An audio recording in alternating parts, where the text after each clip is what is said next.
Well, the night is July 31st, 2024.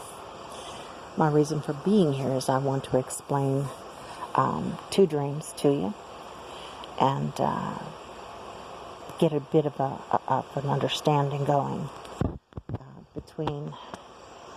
Well, I've been watching a Tim Walker on his Benny Hinn and his nephew. And in that, it sparked up a lot of thoughts for me and a lot of concerns that I did not know I had until I had a dream after listening to the Tim Walker series. I have been involved with, in a very outsider way, with the prosperity gospel. I have not brought it up to a lot of people. Most do not know, and I really don't want to bring it up too much. It's the death by 1,000 cuts type of scenario always coming up in my mind with this place. Another one is the Benny Hinn, because those two back in 2000s were pretty much related. They had a bit of a falling out, but then in fact, Benny Hinn during his repentance phase was very, very sure that the prosperity gospel was wrong, but he went back on that as well, because honestly it started to cost him money. Benny Hinn has actually a lot of hurt in my life because I knew Catherine Kuhlman's ministry. My granddaddy and my grandma were pretty much involved in that in the 70s, and the Hole in the Wall in the 60s and the 70s, with Catherine Kuhlman coming in and out of Pittsburgh all the time. And I met her when I was a little girl. I was like 3-4 years old, and my sister was 4 or 5. And she did one of these, I prophesied that one of your daughters is going to be a prophet. And everybody went to my sister and go, "It's you." And that made me the black sheep, so thank you, Miss Kathy. Now, here's what's happening. Today I had a dream after listening to Tim Walker's YouTube channel on Benny Hinn with the nephew. In this dream, I was asked to clean his house. And, of course, it was a big white house, because white houses are righteousness. If you've ever read the book Pigs in the Parlor, whenever you're dealing with a dirty pig, your house has to be solid white, and you always want to be dressed in righteousness. And so your house must be dressed to represent you. So you got to chase out all those muddy pigs. So that's how that links up for me. And I was told, never talk to Benny Hinn, never lay your eyes on him. There's only a select group of people that are allowed to see him, which is common. When you have these high mega churches, there is this group, and they surround the minister like the Secret Service, okay? Should with Trump. You got to remember, I'm like 20 miles from Butler right now, and I had friends at the attempt on his life in the farm grounds here a few weeks back, so I'm not far from that. In fact, I bought a friend a t-shirt, and I'm going to tell her I went to a rally and all I got was this stupid t-shirt. I'm going to do that for her. Okay. But in this dream, I was cleaning his house, and all of a sudden, all of his group left. And they said, "We have appointments. We have to go somewhere else." And so they left, and they said, "Now remember, don't talk to him. Don't lay your eyes on him. No matter what happens, you're not allowed around him. He's untouchable. He's untouchable." And so I saw him walking in the hallway, and I turned away real fast because I wanted to follow the instructions. I am disciplined. Okay, my authority is my authority, and I will listen to my authority. And he looked like Mr. Burns. Long nose, hunkered over, bathrobe, and he was pushing an IV pole. He had slippers, and my first thought when I saw him was cancer. That was my first thought.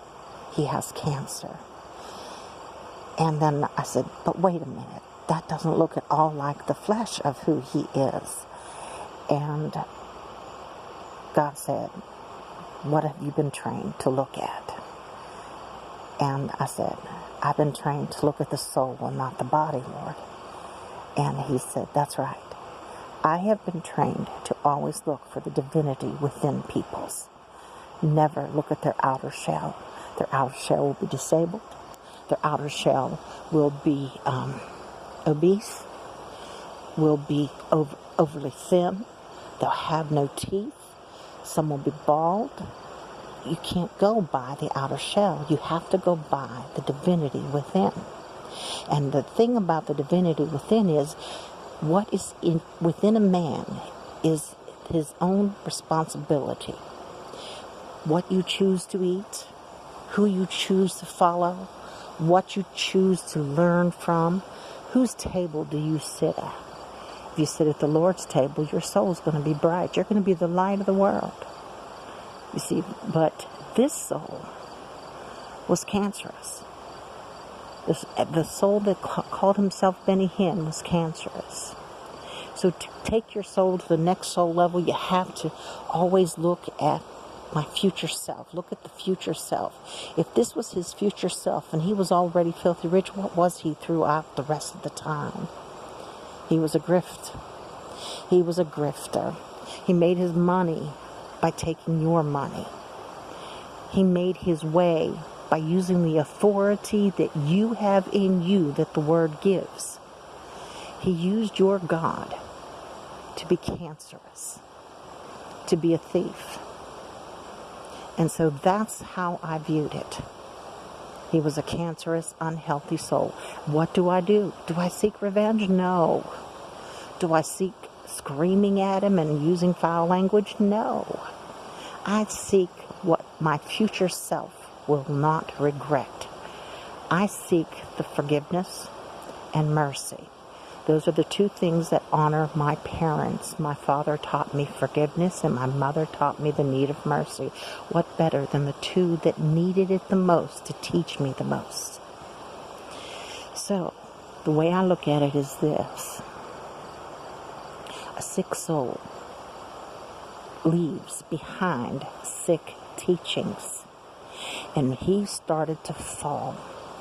He fell in front of me, and in my natural state, beyond my angers, beyond the 1,000 cuts that I carry, I reached out to catch him. And he expelled gold, opaque liquid. I was like a cancer, just sort of pretty much put itself out onto the ground. And I'm like, I'll clean this up. And he jumped away from me. He says, don't touch me. Don't touch me. And he walked through that gold liquid like it was nothing. He was used to it. Now, gold is two ways. It can either be valuable, have great wealth, have the illusion of the most valuable thing in the world. Or it could be fool's gold and be a weakness. It pulls out the worst in you. It gives you the worst. He put out his worst, and he saw what he thought was worth, but it was really worthless. Everything he's done from a cancerous soul is worthless. He didn't sit at the Lord's table. He sat at a grift. A lot of people out here sit in grifts, okay? But we cannot judge them. we can only say how. There's this one psychologist I really love, and he says the organism does what makes the organism successful.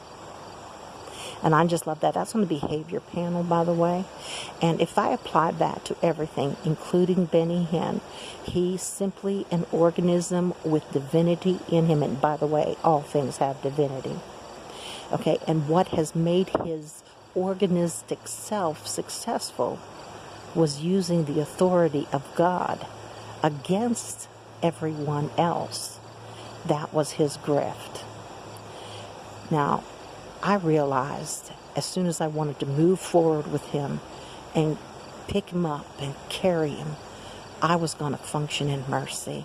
The natural mercy that is in me wanted to help someone who harmed me for so many years.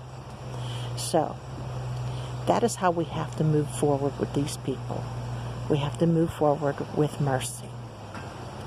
We don't revenge, and we sit quiet. And we know God has a plan. And if you go to the book of Enoch, the prison planet, that's exactly what happens to them. God has a plan for these people who have taught false teachings to so many peoples. Let me tell you how I know. I was involved with the prosperity gospel. And all they wanted from me was my money. They didn't care if I was homeless. They didn't care if I had no food for Thanksgiving. What they cared about is if I showed them my checkbook and I would give them $100 every month, he would lie to his own staff and tell them I was a monkey on his back. So when I would call in to pay my demanded tithe because of discipline from the Lord, okay, see how the authority worked there? They would cry, saying, is this her? Is this her? Is this the one that's going to burn us down? To be honest, I prayed for that man. I prayed for him, and I prayed for him. I do not secret. There is divinity in every soul. What do you do for your future self to have no regrets? So I prayed for him, and God gave me another vision. I have a plan for this man, and it comes out of the book of Enoch, and that is the prison planet. And the surface of the prison planet is slate rock in tiny quarter sizes. You have to walk on it to get to your rock. And you can't walk on it because you're sliding everywhere. And it is on the edge of the planet. And all you see is all the stars and total darkness. The only thing bright there are the angels that surround you. And their back is to you. And he is sitting on the rock in the center of all these angels. There's 4 major angels. One at the north, the south, the east, and the west. He's sitting on this big boulder like the thinker. Think of the thinker statue. He thinks he's all this. He thinks he's all that. But he can't go anywhere because he is now imprisoned. And I asked the angels, who were colder than ice, what are you doing? He said, we are guarding any word that comes out of his mouth, any deed that comes from his hands, to not affect anyone else. So his planet means he is invisible. If you see the light of the angels, you do not see the foolishness of the man. Okay? So watch their grift. See what makes that organism successful. Always move forward for no regrets to the future self. You guys stay blessed, and I'll talk to you again later. Bye-bye.